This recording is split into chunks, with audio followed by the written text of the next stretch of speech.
So ayun na nga mga boss, no, sa lahat ng mga nagtatanong magkano nga ba ang ganitong motorcycle, ito ay nagkakahalaga ng 65,000 kapag kinuha nyo ng cash at syempre sabot-sabot lang kay Rusi, baka pwede kayong makahingi ng discount. Depende na lang yan sa pag-uusap nyo. So ilalagay ko na lang din dyan sa screen nyo yung kanilang terms, yung kanilang 12 months hanggang 36 months kung available naman. And yung rebate nila na 300 pesos. So malaking bagay na yun. So, sa tingin nyo, sulit nga ba ang ganitong motorcycle sa presyo niya? Comment nyo naman yan sa baba. At para naman doon sa mga nakagamit na ng ganitong motorcycle, baka pwede nyo i-share dyan sa comment section. Ano nga ba yung mga naging experience nyo sa motorcycle na to? Ayos na ayos yan, di ba? So, ayun na nga mga best, no? Sa lahat ng mga nagtatanong, magkano nga ba ang ganitong motorcycle? Ito ay nagkakahalaga ng 69,900 kapag kinuha nyo ng cash. At syempre, available sila sa installment. Papakita ko na lang din dyan sa screen nyo kung magkano nga ba ang kanilang months or ayan, nakalagay naman dyan sa screen nyo para at least meron kayong idea magkano nga ba ang ganitong motorcycle kapag cash and installment. So meron din yung rebate kung merong available na nakalagay dyan. Okay, so para naman doon sa mga nakagamit na ng ganitong motorcycle, baka pwede nyo i-share dyan sa comment section ano nga ba yung mga naging experience nyo sa motorcycle na to, para at least doon sa mga gustong bumili ng ganitong bagong motorcycle na to, meron na silang idea para doon talaga sa mga legit na owner na to. So, ayun. Sa tingin nyo, sulit nga bang presyo niya ngayong 2025? Comment nyo naman yan. Ayos yan, di ba?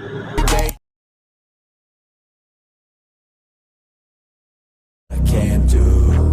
I'm ready to go into battle. I'll put on a show, razzle dazzle. I'm about to take off. Never gonna stop till I'm chilling at the top. Yeah. No, I'm about to take off. Never gonna stop till I'm chilling at the top, yeah.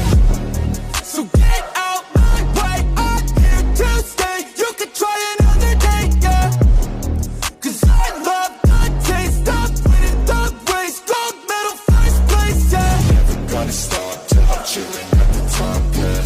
Gonna stop till I'm chilling at the top, yeah. Never gonna stop till I'm chilling at the top, yeah. Gonna stop till I'm chilling at the top, yeah. I'm a vet, cause I work with every. So, yun na nga ngayong 2025, meron na namang nilabas si Rusi na Sparkle 125i. So, ngayon nakita natin bago na yung mga decals. So, yung unang tingin ko rito nung nakita ko siya ay para siyang flag, no? Yung design ng flag, yung blue and red. Okay? Pero wala siyang yellow. Yun lang yung kinulang sa kanya. Pero sana meron siyang lining na kahit yellow para at least parang tribute para sa Independence Day, 'di ba? Kakatapos lang. So, ayan, ganyan ang itsura niya. Ang ganda ng lining, tapos kulay white pa siya. So, meron pa tong ibang kulay. Pakita ko na lang siguro sa mga susunod na video. And ayan na nga, no? Tingnan natin yung ating height dito sa mga gustong bumili ng ganitong motorcycle. 5'2" ang aking height. Tingnan na natin. Okay, so side stand muna natin. Sa side stand niya, ganyan ang itsura niya. So, safe naman kahit sa mga parking area na iiwan nyo siya. Goods naman siya. Hindi siya basta-basta maduduwal or mabubuwal. Ayan. So, ganyan ang ating riding position kapag nagra-rides. Okay? So, meron tayong gulay board dito. Malawak din kung meron tayong mga gamit. Pwede nating ilagay dito mga mga iba pang gamit. Kasya dito. Okay? So, alam naman natin kung saan siya kinuha na design. Diba? Click na click, diba? So, ayan. 5'2" ang ating height. Medyo nasa dulo tayo ng upuan. And then, tingkayad tayo. Ayan. So, sa shock niya, eto mukhang goods naman. Ayan, no? Maganda rin yung bounce. Tapos, sa kanyang T-post, yung bearing, hindi siya maluwag. Saktuhan yung pagkaka-build dito. Ayan. Turning radius, malawak din. Ayan. Tapos, malawak din yung ating OBR. Kahit anong size ng OBR. Okay yan. Kasyang-kasya yung puwet niyan. Okay. So, sa likod, yan, medyo sa likod, hindi siya masyadong ganun kalambot. Pero, okay na yan kung medyo babangking tayo ng konti, pang cornering. Yan, yun yung maganda dyan. Yun, no? So, spec siguro, comment nyo naman nyo sa baba kung ano yung mga pwede nyo pang i-suggest kay Rusi para dito sa Sparkle 125i nila. So, ayan. Di ba? Mga pang long ride, short ride, pwede lang isang to. Pero ang nagustuhan ko talaga dito, yung ano niya, yung design niya ngayon ng decals. Mas improved siya, mas highlighted siya ngayon, and mas okay siyang tingnan, lalo na itong kulay white. Angat sa akin to. Pero syempre tingnan natin kung ano pa yung mga other na color variant nila para at least may share ko din sa inyo. So meron akong dalawang kulay dito na nakita, share ko rin lang din sa inyo sa mga susunod na video. Pero sa tingin nyo, sulit nga ba ang ganitong motorcycle ngayon 2025 para sa 125cc?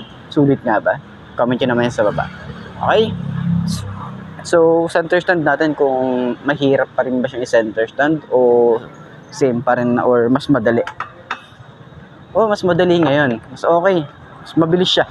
Ayos.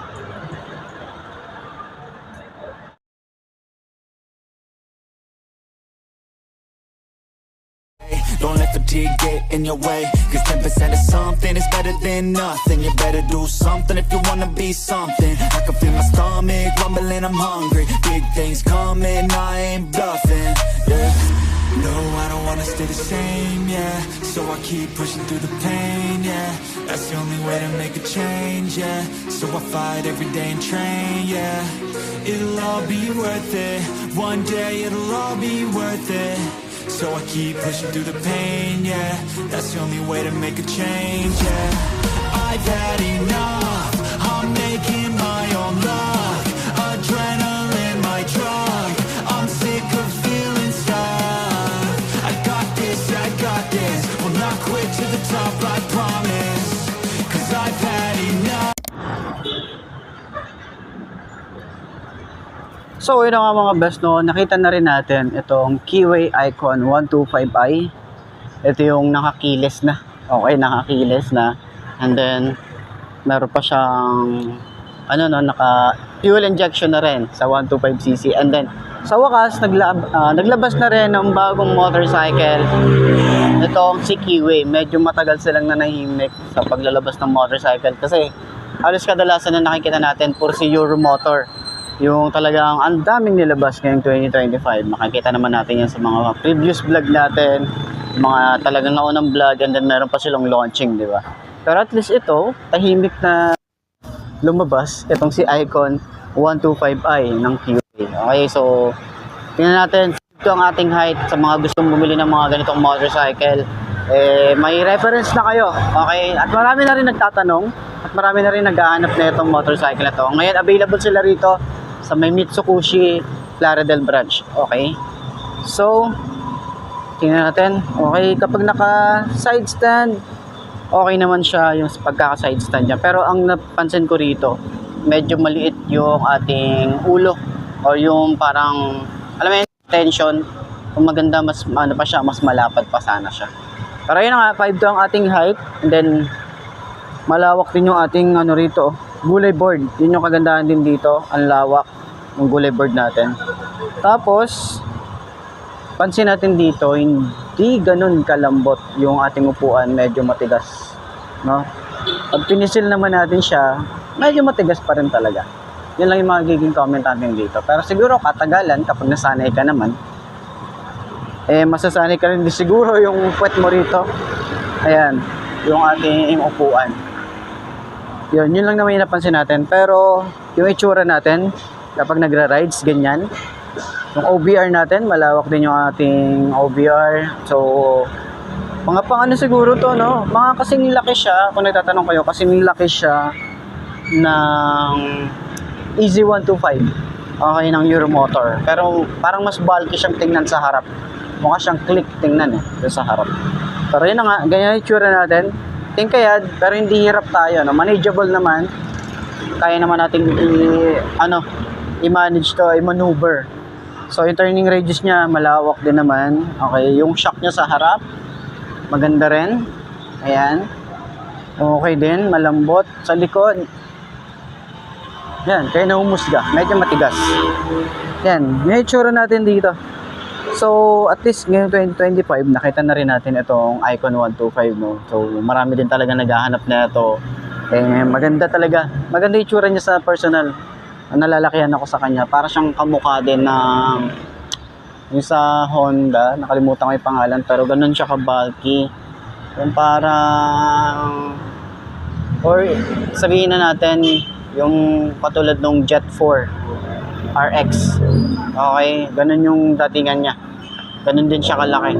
So, ayan. So, puntaan nyo na lang dito sa may Mitsubishi Plaridel para dun sa mga gustong magpa-reserve na to or pwede nyo silang kontakan sa Facebook page nila. Meron din sila available na page para rekta na kayo sa kanila mag-inquire or pwede nyo naman akong kontakin para at least ma-assist ko kayo. Okay? So, ayan.